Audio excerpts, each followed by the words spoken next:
Ladies and gentlemen, the story you are about to hear is true. The names have been changed to protect the innocent. Dragnet is brought to you by Chesterfield, made by Liggett & Myers, first major tobacco company to bring you a complete line of quality cigarettes.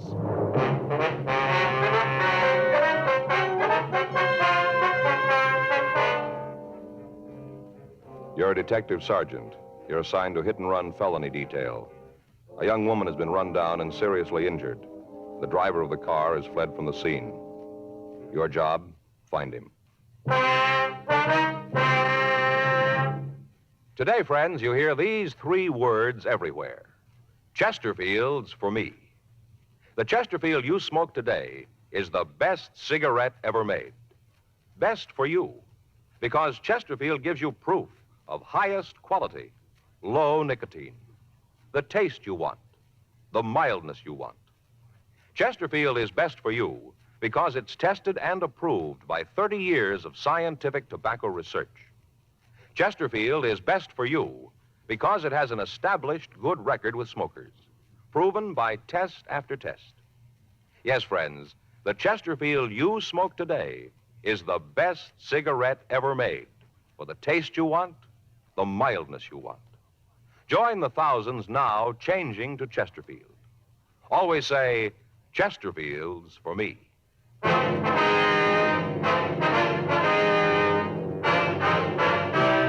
Dragnet, the documented drama of an actual crime. For the next 30 minutes, in cooperation with the Los Angeles Police Department, you will travel step by step on the side of the law through an actual case transcribed from official police files. From beginning to end, from crime to punishment, Dragnet is the story of your police force in action. It was Tuesday, April 7th. It was cold in Los Angeles. We were working the day watch out of traffic bureau, hit-and-run felony detail. My partner's Frank Smith. The boss is Captain Calfee. My name's Friday. We were on our way out from the office, and it was 8:40 a.m. when we got to 1784 Byram Street. Front door. Better try it again, huh? Yeah. Wait a minute. Sounds like somebody coming. Yeah? Something you want? Miss Hunter? That's right. What do you want? Police officers. We'd like to talk to you. Oh, about the thing last night, huh? Yes, ma'am, that's right. Well, come on in. I can't stand around for long. I'm going to be late for work as it is. Come on. Thank you. This is my partner, Frank Smith. My name's Friday. How do you do? Hi. Sit down there. I got to get ready to leave. There's some coffee there in the carafe if you want some. No, thank you. No, ma'am, thank you. Would you mind pouring me a cup? You'll find everything right there on the table. 2 sugars. All right. What do you want to know about last night? I told the officers who were there all I know. Yes, ma'am, we know. We read their report. We'd like to go over it with you if it's all right. It seems like a waste of time to me. Spend a little more of it trying to catch the kid that hit the girl. It'd be better all the way around. Yes, ma'am. There's your coffee. Oh, thank you. Ooh, still warm. Either one of you got a cigarette? Yes, ma'am. Here you are. Here's a light. Thanks. What do you want to go over? Well, according to what you said to the officers last night, you saw the accident. Is that right? I saw it, yeah. But I don't think it was an accident. If you ask me, I think the kid deliberately hit the girl, deliberately. Now, why do you say that? Well, just the way it looked, that's all. Kind of feeling. Way he came barreling around the corner. He must have seen her. She was right under the light, didn't even make an attempt to stop, none at all. Mm-hmm. I saw her, the girl, step off the curb. Right under the light. He had to see her, had to. Anyway, she stepped off the curb and started to cross the street. Harry and me saw her. She started to cross, and then all of a sudden, this kid in the hot rod was coming right at her. Was there anything she could do? Yes, ma'am. She kind of looked up at the car and then, well, like she was going to run. But she didn't have time. The car hit her and knocked her down. Did you get a good look at the car? You mean the one that hit her? Yes, ma'am. You bet I did. Passed right under the light. Got a real good look at it. Mm-hmm. I wonder if you'd describe it for us. I told the cops all about it last night. Seems like that'd be enough. Why do I have to go through it again? Well, there might be something you didn't think of last night, Miss Hunter, something you might have forgotten. Isn't likely, but if you gotta have it, I guess that's the way it's gotta be. Hope we can get it over with fast enough. I gotta get down to the corner so I won't miss my bus. Well, if it'd help, we can drive you to work. You can give us the information on the way. Well, that'll be fine. Wait a minute, I'll get my coat. Uh-huh. How'd it look when you came in? Ma'am? Did it look like it was gonna rain? No, it's pretty cold, though. Paper said it might rain today. Well, better take an umbrella. What kind of a car was it, Miss Hunter? A hot rod, you know the kind, real low, 2 exhaust pipes kind of beat up. Well, what kind of a car was it, the brand name? Well, I guess it was a Ford. Looked like one. Mm-hmm. Hard to tell. It was kind of banged up, you know. I don't know why the police allow cars like that on the streets anyway. It couldn't be very safe. Can you tell us what year the car was? Well, I'm not real good at that, but I'd say maybe a 1940. Might have been 1941. It was a pre-war car, though, huh? Oh, You yeah, sure I'm of that? sure of that. Mm-hmm. Would like to get in, ma'am? Okay, thanks.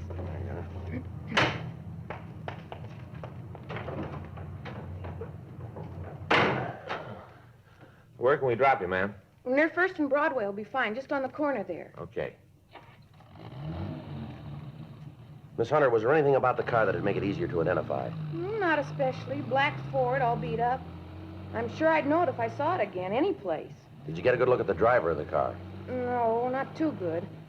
All I could see was that he was a kid, you know, maybe 19, 20 years old. Uh-huh. Sure like to see you get that kid. Is the girl all right? She looked pretty bad last night. Well, she's still in a critical condition. Doctors aren't sure yet whether she'll be all right. Sure hope she is. Have you talked to her? No, we haven't. Not yet. It's a terrible thing. Kids like that running around in hot rods, barreling around the city. Person's not safe on the streets anymore. Well, just because a car's got twin tailpipes, Miss Hunter, doesn't have to be a hot rod. Well, this one was. Even had the little sort of license plate hanging down from the back bumper. You mean a state license plate? No, one of those with a club name on it. You know the kind. There's not a notation of that on the report that we remember. I guess I forgot all the excitement and all. I must have forgot. Well, did you see the name on that plate? Yeah.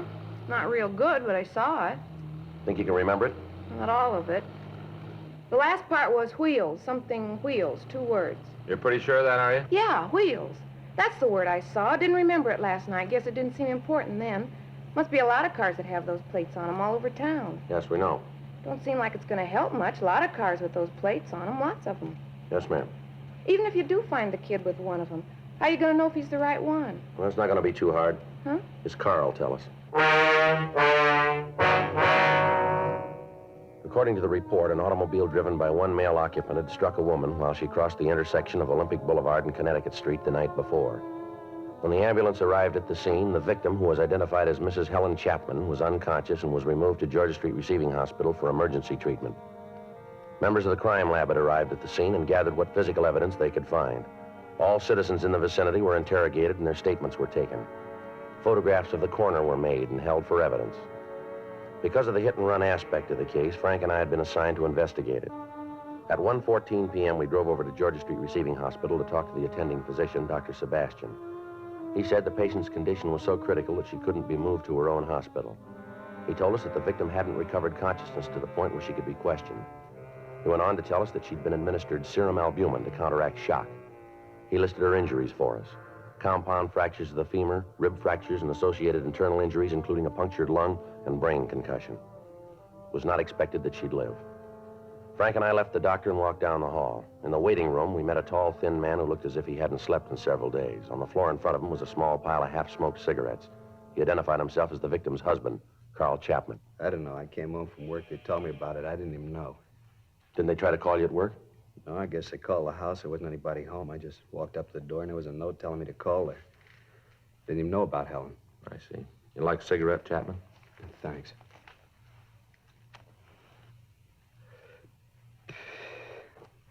You talked to the doctor? Yes, sir, we just did.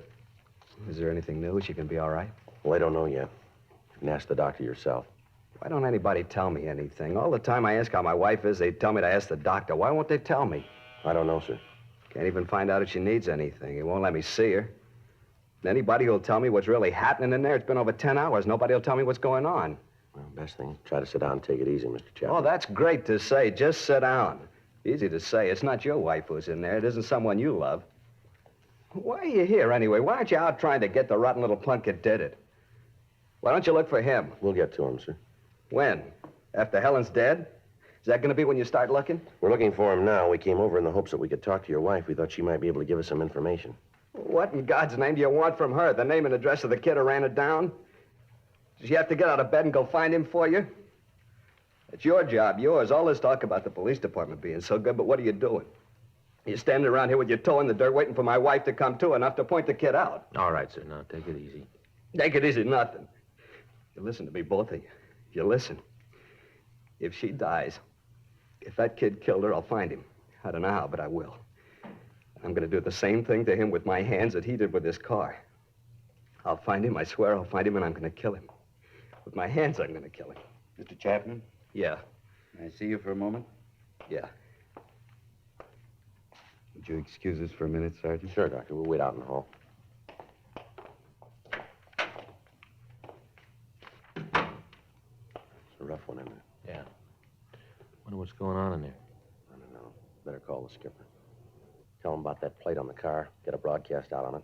Check the phone book for the address of the National Hot Rod Association. Better talk with them, huh? They might have something for us on the club. Right. You better start, cop. You better find him fast because I'm looking too. You ought to go home and get some sleep, Mr. Chapman. You're all worn out. I'm not going to get any sleep until I catch that kid. Until I catch that kid. How is the girl? She's dead. Both of them are. Both of them? Yeah. She was going to have a baby in a couple of months.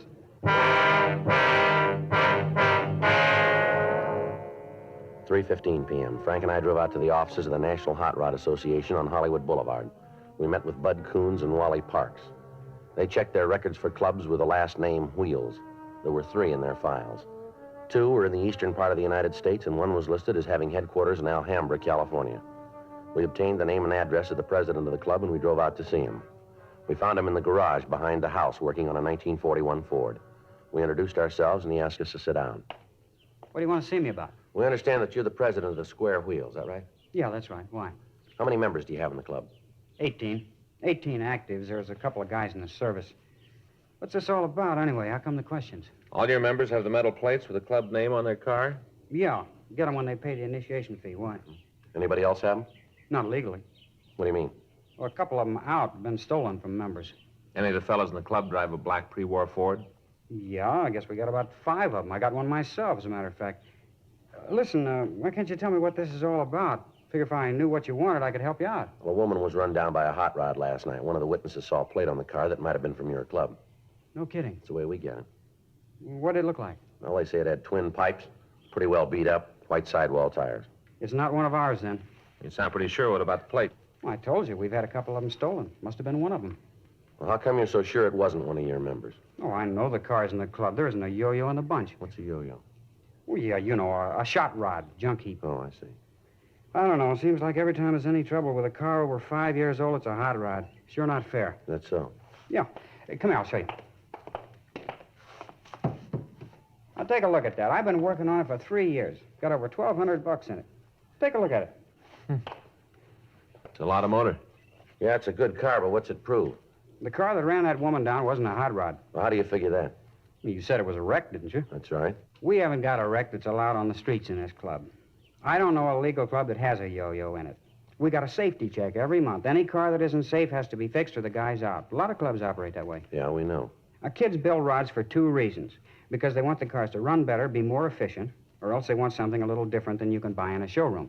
Yeah, well, all this sounds good, but a woman was killed last night by a kid driving a hopped-up car of some kind. Maybe it had twin pipes, a loud muffler, but I'll give you odds from here to Bonneville that it wasn't a hot rod.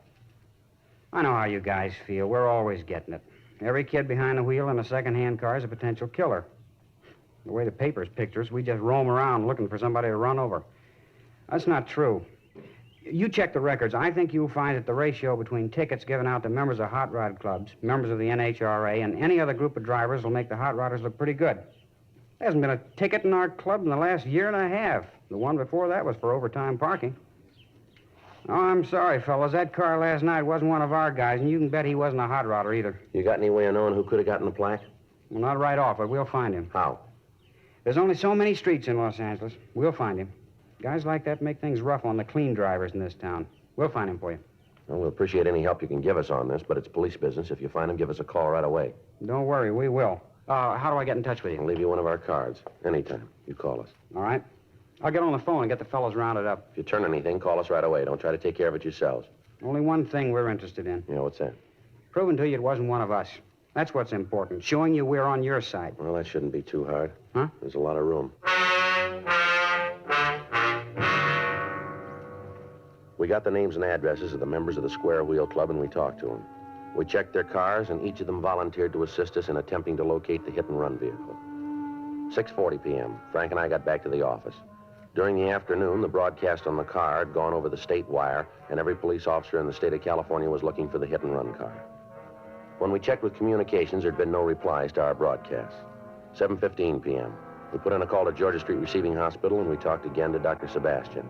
He told us that the victim's husband, Carl Chapman, had been placed under the care of his family doctor and had been given sedatives to make him sleep.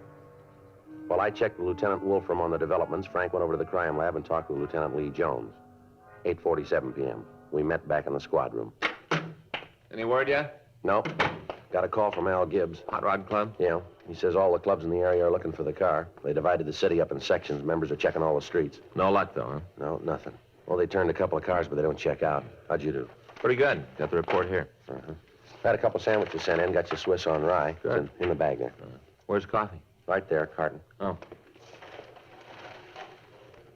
The lab sure did a good job on this stuff. Here. Mm-hmm. Here's the scene. Victim was found 10 feet 4 inches from the northeast corner, 4 feet 8 inches from the north pedestrian crosswalk. I'd put it about here, wouldn't it? Yeah.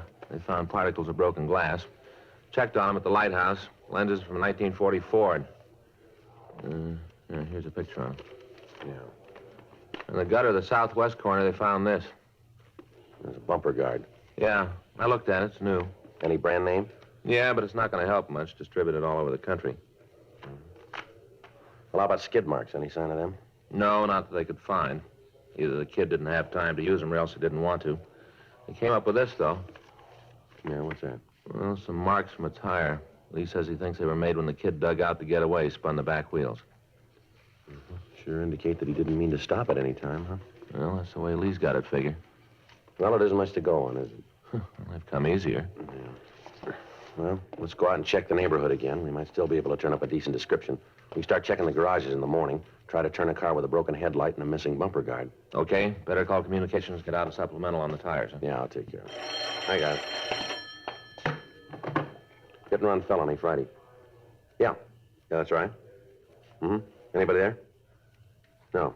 No, keep it under surveillance. We'll be right out. Yeah, don't burn it. Right, bye. What do you got? Well, it's beginning to go our way, maybe. Huh? They found the car.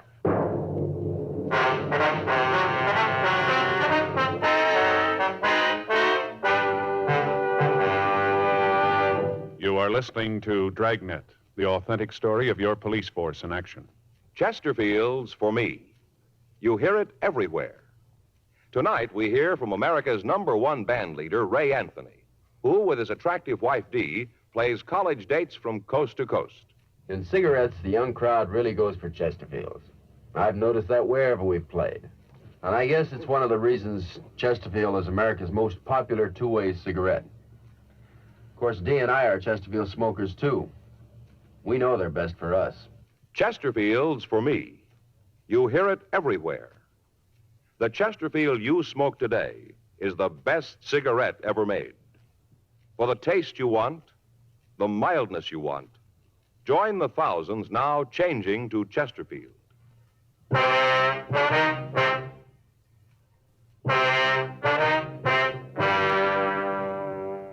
During a routine patrol of the streets in East Los Angeles, a radio unit had come across a car parked at the curb on Vancouver Avenue.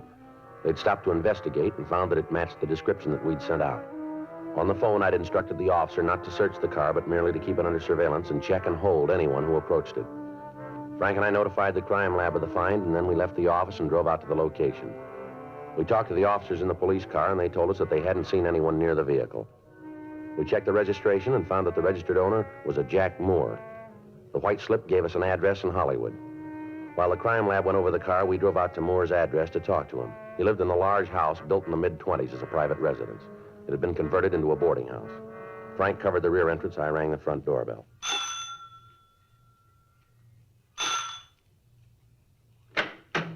Yeah?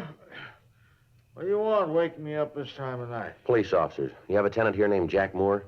What about him? We'd like to talk to him. Too late, Mac. He ain't here. Where is he? I don't know. He moved out this afternoon. He didn't say where he was going. A thorough search was made of the suspect's room. The manager told us that Moore had come home that morning, packed his belongings, and left the house. We called the crime lab, and Lieutenant Lee Jones told us that they'd established that Moore's car was the one that had run down the Chapman girl. We talked to the other people in the rooming house. None of them could tell us where Moore might have gone. We put in a call to auto records, but the car was not listed as being stolen. Frank called his name into R&I, but we found that he had no felony record. From the occupants of the rooming house, we found that the suspect had no relatives in this state and no close friends that they could recall. Leighton Prince came out and went over the room, and in going over it, we found a wastebasket Moore had used to dispose of articles that he didn't want. In the basket, we found several match folders from a bar out on West 7th Street. We put in a call to the bar, but we found that it was closed. From the manager of the rooming house, we got a good description of the suspect, along with the information that he received no mail and that he was apparently unemployed. A stakeout was set up on the house, and at 3:36 a.m., Frank and I checked out of the office and went home for the night. The next day, Wednesday, April 8th, we contacted DMV and asked that they give us all information on the car. 9:15 a.m., we drove over to the bar on West 7th Street. Not open yet. Don't open till 10. Police officers like some information. License is back there on the wall in plain sight. There's nothing going on here. You have a customer in here named Jack Moore? We just opened the doors. We got no say about who comes in. As long as they don't cause trouble, we don't either. This guy's about 20 or 21, 5'8", 5'10", 165 pounds, blonde. Name's Moore, Jack Moore. What's he done? We want to talk to him. About what? Police business. Have you seen him? Nothing that's going to get the bar in trouble? Well, that's a simple question, mister. Have you seen him? Maybe, yeah. You tell me what it's all about, and I might be able to help you out. You're running out of time. Have you seen Jack Moore? Yeah. When? Last night? Here? Yeah, he was in. Got liquored up. I tossed him out when we closed. Where's he now? You better ask him. I'm going to tell you once more. If you know where he is, you're going to save yourself a lot of time by cooperating with us. I run a clean place here. I don't want any trouble with the cops. My license is on the wall. I got no choice of the customers who come in here. I don't want to get mixed up in anything. We're not calling it that way. That's the way it is. This is a clean place. That's not what the book says. You've been tabbed a couple of times for serving minors. You run B-girls. You haven't served straight liquor in here for a couple of years. Now, if we have to get the information from you downtown, that's the way it's going to be. Get your coat. Oh, now, look, fellas, I was just trying to take care of myself. You did. Get your coat. Isn't there some way we can work this thing out? I don't want any trouble. Where's Jack Moore? I try to run a clean place. A couple of times I've been... We've been over all that before. Now, where is he? I got him up at my place. You there now? I guess so. He got pretty loaded last night. Told me he didn't have any place to pad down. I took him home. What's the address? 1862 and a half Woodworth Court, room 14. All right, let's go. Yeah. And don't try to call him. I got no phone in the room. If he's done anything, I had no part in it. Just trying to help a friend out, that's all. Just help a friend out. Yeah, sure. You tell him that. How he got me in trouble, all because I tried to help him out. You just tell him. Yeah, we will. And tell him not to come around here anymore. Tell him to keep out. Tell him that, will you, for me? Tell him not to come back. Don't you worry about it. He won't be back. We called the office, and another team of detectives came out to the bar to keep the bartender under surveillance in the event that he might try to contact the suspect. It took 5.5 minutes to drive to the Woodward Street address. It was a large building located at the end of a blind street. Room 14 was on the 3rd floor in the front of the building. Frank and I approached the room, and we listened. There was no sound from inside. You want to try the door? Yeah. It's unlocked. Yeah. There he is on the bed. Yeah. Looks like the right guy. Well, let's wake him up. Come on. Come on, Moore. Wake up. Come on. Let me alone, Charlie. Come on. Get up, Moore. Get up. Boy, on let your me feet. alone. I told you, Charlie, let me... Who are you guys? What are you doing Police here? officers, you're under arrest. Now, wait a minute. All right, let me go. Now, come on, stand still. All right. All right, I quit. I quit. You want to shake him, Frank? Yeah. Yeah, he's clean. Where you taking me? I ain't done nothing. You got no reason to push me around like All this. right, let's go. Where?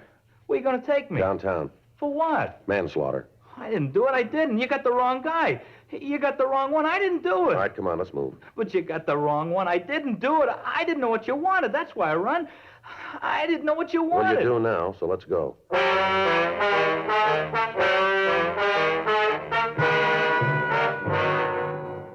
The suspect was taken to the squad room where he was questioned. He refused to admit any part in the crime. He was confronted with the physical evidence and with the ownership of the hit-run vehicle. The witness to the crime came to the office and said that Jack Moore was the man that she'd seen at the wheel of the car when Helen Chapman had been run down. Throughout the interrogation, the suspect refused to say anything. At 1:47 p.m., the door to the squad room opened and Carl Chapman came in. Where is he? I know he's here. I want to see him. All right, take it easy, I Chapman. heard you caught him. I want to see him. I want to tell him. Is that the kid? Are you the one? You the one who killed Helen? Well, answer me. All right, take it easy, Chapman. Is he the one? The evidence points that way, yeah. Please. I want you to do something for me. What's that? Go away. Out of here, please. We can't do that, Chapman. He's in custody. Please leave me alone with him. Come on, Chapman. You better wait outside. Now, just a minute. Listen to me, kid. When they put you in that cell, you get down on your knees and thank God that they found you before I did. You understand? You thank him, and every day you live, you thank him. You do that because I would have killed you. Take it easy, Chapman. My wife's dead because of him. You hear that? You killed her. They got laws to save people like you, but none for her. None for her and the baby. They didn't have any laws. None for them. All right, Chapman. Come on, take it easy. Frank? Come on, sir. Yeah.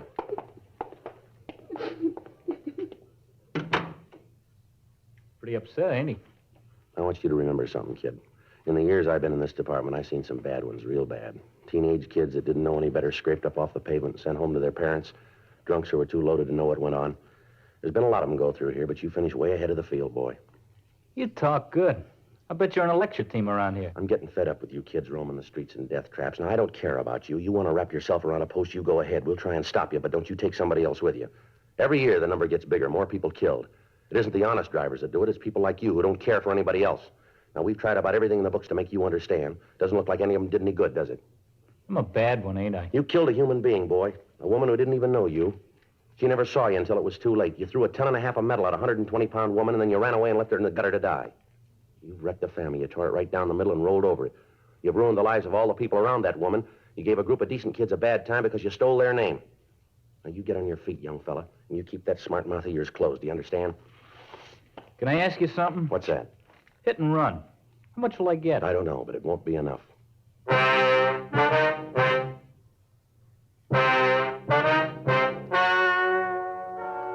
The story you have just heard is true. The names were changed to protect the innocent. On October 14th, trial was held in Department 97, Superior Court of the State of California, in and for the County of Los Angeles. In a moment, the results of that trial. Now, here is our star, Jack Webb. Thank you, George Fenneman. Thousands of smokers all across the country are now changing to Chesterfield. We'd like you to give them a try, too. I know you'll like them because the Chesterfield you smoke today is the best cigarette ever made. For the taste you want and the mildness you want, smoke America's most popular two-way cigarette. Regular or king size, Chesterfield.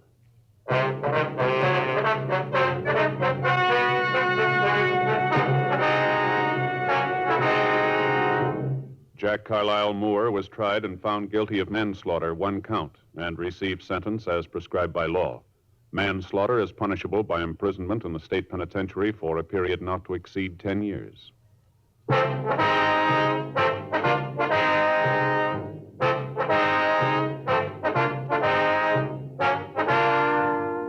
You have just heard Dragnet, a series of authentic cases from official files. Technical advice comes from the Office of Chief of Police W.H. Parker, Los Angeles Police Department. Technical advisors, Captain Jack Donahoe, Sergeant Marty Wynn, Sergeant Vance Brasher. Heard tonight were Ben Alexander, Joyce McCluskey, Harry Bartell, Vic Perrin. Script by John Robinson. Music by Walter Schumann. Hal Gibney speaking. Watch an entirely different Dragnet case history each week on your local NBC television station. Please check your newspapers for the day and time. Chesterfield has brought you Dragnet, transcribed from Los Angeles. Filter tip smokers, this is it. L&M Filters. The only filter tip cigarette with plenty of good taste. The right length for effective filtration and just the right filter. Only the L&M filter contains the miracle product, alpha cellulose. You get much more flavor, much less nicotine. This is it. As Bennett Cerf puts it, L&M filters are just what the doctor ordered. Buy L&M filters, America's highest quality and best filter tip cigarettes.